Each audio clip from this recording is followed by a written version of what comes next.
अस्सलाम वालेकुम viewers, welcome to my channel your pro doctor. Viewers, आज की इस वीडियो में हम लोग बात करने वाले हैं पेरिडोन टैबलेट के बारे में। इसकी कंपोजिशन में डोम पेरिडोन होता है जो कि 10 mg इसमें अवेलेबल है और इसके एक बॉक्स में 30 टैबलेट्स होती हैं जो कि आपको 225 रुपीज में किसी भी मेडिकल स्टोर या फार्मेसी से इजीली मिल जाएंगी।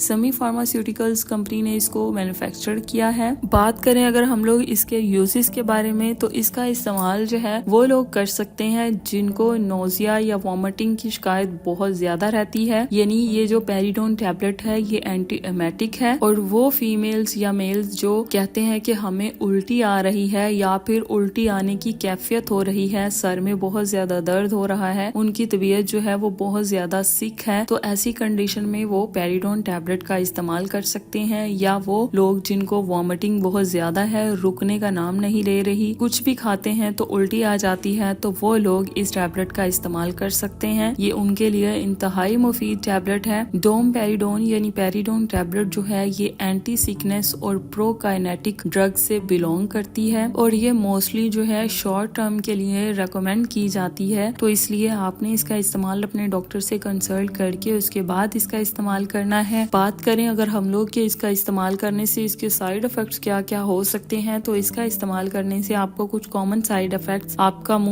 खुश्क हो सकता है, ड्रोजीनेस हो सकती है, आपके सर में दर्द हो सकता है, डायरिया या फिर आपका स्टमक जो है वो अपसेट हो सकता है। नेक्स्ट बात करें कि इसकी वार्निंग्स में क्या क्या है, यानी इसका इस्तेमाल कौन से लोग करने से पहले अपने डॉक्टर से कंसल्ट करें, यानी किस किस कंडीशन में ये सेफ है और किस किस कंडीशन में ये सेफ नहीं है। तो सबसे पहले प्रेगनेंसी में और लैक्टेशन में ये सेफ नहीं है, इसलिए आपने इसका इस्तेमाल करने से पहले अपने डॉक्टर से कंसल्ट करना है। अगर आपको पेरिडोन यानी डोम पेरिडोन से एलर्जी है यानी हाइपर सेंसिटिविटी है, तो आपने इसका इस्तेमाल नहीं करना। अगर आप अल्कोहल कंज्यूम करते हैं तो आपने इस टैबलेट का इस्तेमाल नहीं करना। दौरान ड्राइविंग भी आप इस टैबलेट का इस्तेमाल ना करें तो ज्यादा बेहतर है और प्रोलॉन्ग यूज तो आपने इस टैबलेट का बिल्कुल भी नहीं करना। नेक्स्ट अगर हम लोग बात करें कि इस टैबलेट का इस्तेमाल हमें करना कैसे है, तो ये जो है ये आपने ऑरली यूज करनी है 1 गिलास पानी के साथ और आपने इस टैबलेट का इस्तेमाल एम्प्टी स्टमक करना है। इस टैबलेट को आपने चबाना नहीं है, क्रश नहीं करना और डॉक्टर की इंस्ट्रक्शंस के मुताबिक आपने इसकी डोसेज को फॉलो करना है ताकि आपको कोई भी प्रॉब्लम ना हो। और नेक्स्ट अगर देखें हम लोग इसकी ड्रग इंट्रैक्शंस के बारे में, तो इसकी ड्रग इंट्रैक्शंस में ये कुछ मेडिसिन को इंट्रैक्ट कर सकती है, जैसा कि अगर आप कोई एंटी फंगल मेडिकेशंस का इस्तेमाल कर रहे हैं तो ये उनमें रुकावट पैदा कर सकती है। एंटी बैक्टीरियल मेडिकेशंस को ये इंट्रैक्ट कर सकती है, एंटी हाइपरटेंसिव मेडिकेशंस को भी ये मेडिसिन इंट्रैक्ट कर सकती है, HIV या फिर एड्स की जो मेडिकेशंस हैं उनको भी ये इंट्रैक्ट कर सकती है और कुछ एंटी डिप्रेशंस को भी ये मेडिसिन इंट्रैक्ट कर सकती है। तो इसलिए आपने इस टैबलेट का इस्तेमाल करने से पहले अपने डॉक्टर से कंसल्ट करना है। इसी के साथ ही मेरी आज की ये वीडियो खत्म होती है। वीडियो अच्छी लगी हो, इन्फॉर्मेटिव लगी हो तो मेरे चैनल योर प्रो डॉक्टर को सब्सक्राइब कर दें और बेल आइकन को प्रेस कर दें ताकि मेरी हर नई आने वाली वीडियो आप तक बआसानी पहुंच सके। फ्रेंड्स में शेयर करें, वीडियो को लाइक करें और कमेंट करके जरूर बताएं ताकि मुझे भी पता चल सके कि मेरी वीडियो आपको कैसी लगी। मिलते हैं नई वीडियो में, तब तक के लिए अल्लाह हाफिज।